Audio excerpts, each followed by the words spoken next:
interesting man. Welcome, Joe Kellogg.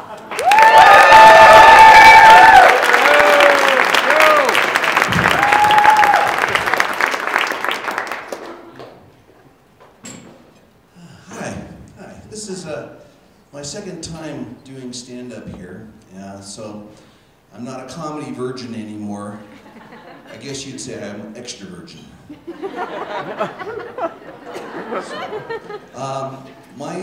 My mother's here today. My mother. And my mom is going to be 95 next month. Unfortunately, we lost my dad a couple years ago. We think it was at Costco.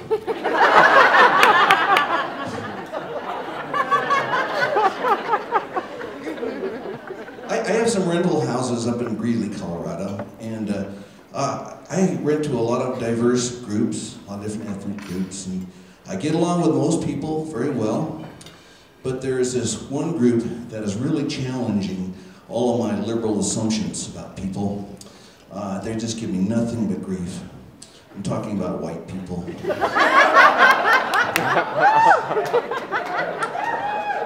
You know, they say that Neanderthal man disappeared about 30,000 years ago in Europe. Well, I think in Greeley, Colorado, some of them have reappeared. You know, I've learned from experience with three very ironclad conditions in my leases, okay? No pythons, no meth labs, no dead bodies, please. Call me a hard ass, but if you break my rules, you won't get your deposit back. I'm actually a college instructor. I had a junior college.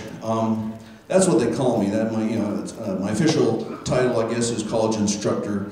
But what I really am is I grade brains grade A, grade B, grade C, reject. And grade A brains are a delicacy. Companies like Google will snap up grade A brains like truffles in a sea of McNuggets. And being a brain inspector has made me really appreciate what it is to be a human being. We might not be as big, strong, and have fangs and claws like some animals, but with this brain of ours, we can kick the ass of any other animal. Okay? It didn't used to be that way, though. I'm sure that 100,000 years ago, the saber-toothed tiger felt just like us, smugly superior on the top of the food chain. And, we were running around, without our automatic weapons. We were just like, on our hind feet here, walking around like big giant chickens. And you could say that it's politically incorrect to say, that the saber-toothed tiger, ate all the stupid ones, and that's why we're smart. So I'll just say that natural selection is not kind to the Darwinistically challenged. But I should talk. I should talk. If I went back in a time machine, back to those times, the caveman times, I know I would not survive a minute. I would be like a wiener dog trying to run with the wolves.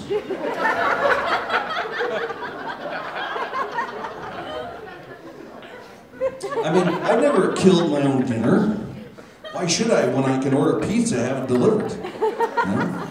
A saber-toothed tiger would look at me like a giant dumpling. I wouldn't be dinner, I would be breakfast.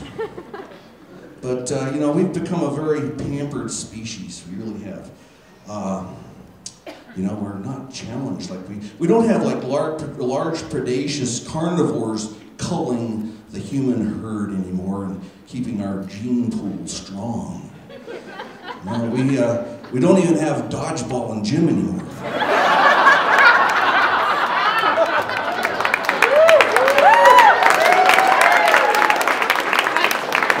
Baseball, no, we have T-ball. We don't want anybody to feel, upset, that they strike out.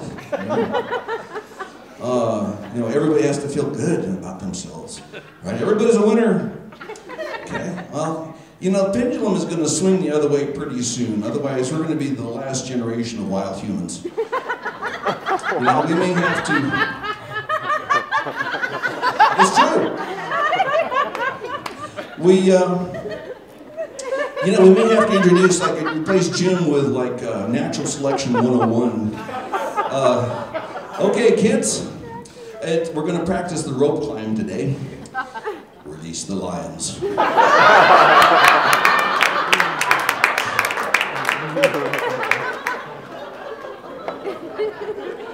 know, if you think about it, look at the human hand. You know, this hands just like these held spears and clubs and made clothes out of bear skin, okay?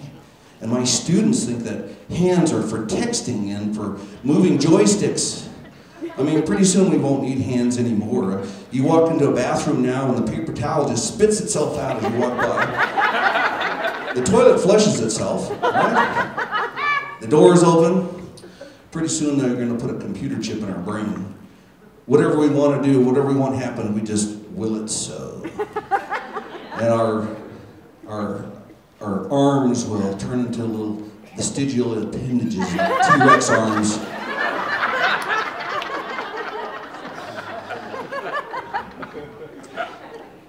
Oh, you've heard perhaps of this problem down in Florida. They have Burmese pythons everywhere. People bought these snakes as pets, and they escaped into the Everglades, and now there's hundreds of thousands of them, and they're eating all the poodles. It's a big problem, but I say, let's take lemons and make lemonade. No, I mean really. Let's stuff a bunch of lemons and Florida oranges into these special sacks that are shaped like poodles, okay? And have the snakes squeeze the living juice out of them, okay? Bee-brain, pretty brilliant, don't you think? Here's another good idea, I think. I think this one's brilliant. We trained the killer whales to attack the Somali pirates. Yeah, when these pirates, they come up in their little rubber boats up to these super tankers, the captain can like open this underwater door and release the attack whales. If anybody wants a job, you can make $1,000 if you go down to this big python roundup. The person that gets the biggest python gets $1,000. Now, let me tell you about these Burmese pythons. They reach 20 feet. They're the 5th biggest species of snake in the world. And if you piss off a Burmese python, they can wrap themselves around you and squeeze you to death. But come on down to the roundup, okay? No experience necessary. No training necessary. Good luck. The only qualification that you have to have is the one thing that probably makes most of us say, I don't think so. A sea brain. So, Christina introduced me as like the world's second most interesting man. That's kind of like an inside joke because the guy that does the Dos Equis commercials, you know, it says, you know, stay thirsty, my friends. You know, some people said I look a little bit like him. So I just want to say thank you very much and stay thirsty, my friends.